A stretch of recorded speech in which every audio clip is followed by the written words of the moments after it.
Utility of bookkeeping. 1. Owner. The businessman can find out profit, losses, assets and liabilities of an enterprise at any time. 2. Management. Management of an enterprise can plan, take decisions, and control overall business activities. 3. Investors. Investors can take proper decisions whether to invest or not. 4. Customer. Customer can easily understand financial position of the business. He can be assured about supply of goods. 5. Government. Government can easily find out different types of taxes due from various sources. 6. Lenders. Money lenders can find financial standing of the enterprise for decision to lend money or not. 7. Development. Business enterprise can achieve the business growth with the help of accounting.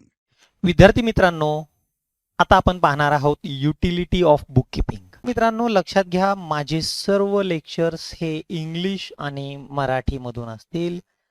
English मीडियमच्या विद्यार्थ्यांना मराठीतून समजणं सोपं जाईल आणि मराठी मीडियमच्या विद्यार्थ्यांना इंग्रजी समजण्यास सोपं जाईल आणि त्यांचं अकाउंट या विषयासोबत इंग्रजीही पक्क होण्याची संभावना आहे. What is the utility of bookkeeping? Utility म्हणजे काय? उपयोगिता. युटिलिटी म्हणजे उपयोगिता. आपण जे बुककीपिंग ठेवतो म्हणजे हिशोबाची पुस्तकं ठेवतो, त्या हिशोबाच्या पुस्तकाची उपयोगिता कुणाकुणाला आहे. तर ह्याची जी उपयोगिता आहे हे आपण आपल्या हिशोबाचा वापर जे लोक करत असतात त्यांच्यासाठी होत असतो.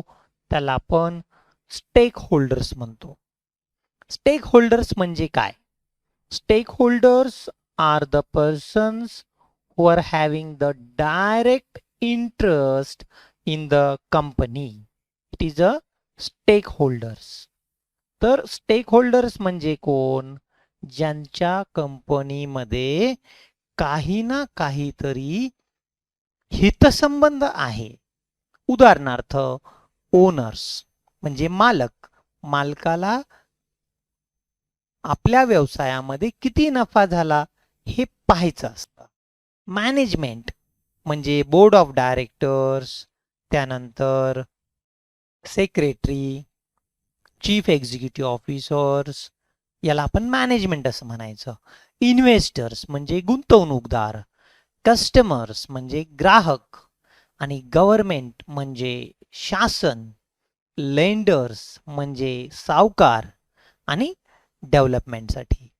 So what is the utility of the bookkeeping? आपल्या हिशोबाची पुस्तकं कुणाकुणाला उपयोगी पडतात. Number 1, owner.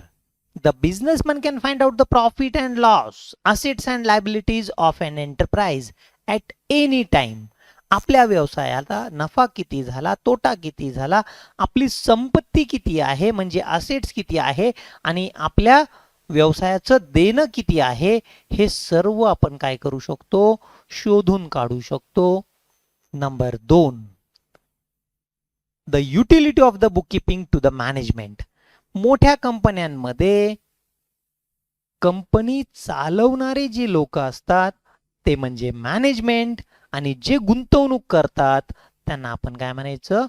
ओनर म्हणायचं, शेअर होल्डर म्हणायचं. म्हणून ओनर जे असतात, शेअर होल्डर असतात, हे दररोज कंपनीमध्ये येत नाही. मग तिथलचं जे मॅनेजर आहे, CEO, manager, managing director, chief executive officer किंवा वेगवेगळे डिपार्टमेंटचे हेड असतात, हे काय करत असतात? प्लॅनिंग करत असतात, निर्णय घेत असतात आणि ऍक्टिव्हिटीजवर नियंत्रण ठेवत असतात. म्हणजे कोणतं प्रोडक्शन करायचं, कोणतं प्रोडक्शन बंद करायचं, ऍडव्हर्टाइजमेंट करायची का नाही करायची, कधी करायची, किती खर्च करायचा, कुठे करायचा, किती पैसे लागतील. So all decisions are taken by the management. So third is investment. Investors can take the proper decision whether to invest or not. विद्यार्थी मित्रांनो, प्रत्येक कंपनीमध्ये जे समाजातील गुंतवणूकदार आहेत हे भांडवल गुंतवत असतात. इन्व्हेस्टर म्हणजे कोण? गुंतवणूकदार. मग आता गुंतवणूकदार म्हणजे कोण? तुम्ही आणि आम्ही. तुम्ही आणि आम्ही काय करू शकतो? आपण कंपनीच्या शेअर्समध्ये, डिबेंचर्समध्ये काय करू शकतो? गुंतवणूक करू शकतो. तुम्ही आणि आम्ही आपण कंपनीच्या शेअर्समध्ये पैसे गुंतवू शकतो. मग एखाद्या कंपनीमध्ये पैसे गुंतवायचे का नाही गुंतवायचे, किंवा गुंतवलेले पैसे काढून टाकायचे का, हे आपण त्या कंपनीच्या बुककीपिंग वरून, त्या कंपनीच्या फिनान्शियल स्टेटमेंट वरून आपण सांगू शकतो. तर प्रत्येक कंपन्या काय करतात? वर्षाच्या शेवटी फिनान्शियल स्टेटमेंट बनवत असतात. म्हणजे profit and loss account, balance sheet आणि आणखी काही स्टेटमेंट्स असतात. Cash flow statement, fund flow statement. हे फिनान्शियल स्टेटमेंट जे आहेत हे आपण वाचन करून आपण निर्णय घेऊ शकतो. Next, it is a customer. Customer can easily understand financial position of the business. आता प्रत्येक कंपनीला त्यांचं फिनान्शियल पोझिशन म्हणजे त्यांचं बॅलन्स शीट हे त्यांच्या वेबसाईटला अपलोड करावं लागतं. आणि कस्टमरला असं लक्षात येतं की ही कंपनी दीर्घकाळामध्ये टिकणार आहे किंवा नाही. उदाहरणार्थ, आपण जर मिक्सर विकत घेतला असेल तर आपल्याला काही वर्षानंतर त्याची सर्व्हिस, त्याचे स्पेअर पार्ट्स बाजारामध्ये मिळणार का नाही हे त्या कंपनीच्या फिनान्शियल पोझिशन वरून लक्षात येतं. जर एखादी कंपनी सतत तोट्यामध्ये चालत असेल तर ग्राहक सुद्धा सतर्क राहून त्या कंपनीचं प्रोडक्ट विकत घेण्याचं टाळतात. त्यानंतर government, utility of the bookkeeping to the government. आता विद्यार्थी मित्रांनो, आपण काय करतो? नफा कमवतो, मालाची विक्री करतो, आणि मालाची विक्री केल्यानंतर आपल्याला टॅक्स भरावा लागतो, जीएसटी भरावं लागतं. त्यानंतर जो काही आपल्याला उत्पन्न होतं त्या उत्पन्नावरती आपण काय करत असतो? इन्कम टॅक्स भरत असतो. म्हणून सरकारला एक फायदा होतो. तुमच्या हिशोबाच्या पुस्तकावरून तुम्हाला किती टॅक्स भरायचा आहे, तुमचं उत्पन्नाचे कोणते कोणते स्रोत आहेत हे सरकारला लक्षात येतं. Next utility, it is a lenders. Money lenders can find the financial standing of enterprise for decision to lend money or not.